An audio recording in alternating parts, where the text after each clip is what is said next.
அவர் முன்னே போகிறார் என்றால் அவர் முன்னே சென்று பண்ண வேண்டிய யுத்தம் எல்லாம் அவர் பண்ணிடுவார். தாவீது புறப்பட்டு சென்றார், அவனுக்கு வெற்றி கிடைத்தது. நீங்கள் தாவீதை குறித்து பைபிள் படித்து பாருங்கள். தாவீது வர வர பலத்தான். அவன் எங்கெல்லாம் சென்றானோ போகிற இடங்களிலெல்லாம் அவன் வெற்றி பெற்றான். அவன் புத்திமானாய் நடந்து கொண்டான் அப்படின்னு படிக்கிறோம். சரிங்களா? ஏன் அப்படின்னா இந்த தாவீது எப்பொழுதும் கர்த்தரை தனக்கு முன்பாக வைத்திருந்தான். கர்த்தரை எப்பொழுதும் எனக்கு முன்பாக வைத்திருக்கிறேன். I have set the Lord always before me so that I will not be moved. சங்கீதம் 16:8.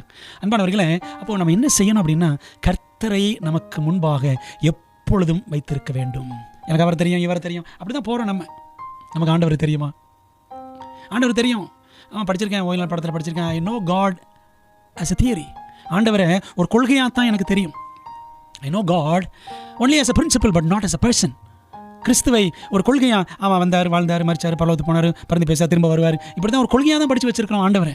ஆனால் அவரை நபராக, என்னை நேசிக்கிறவராக, எனக்காக மரித்தவராக, எனக்காக பரிந்து பேசுகிறவராக, என்னோடு இருக்கிறவராக, எனக்குள் வாசம் பண்ணுகிறவராக நாம் அவரை அறிந்திருக்கிறோமா?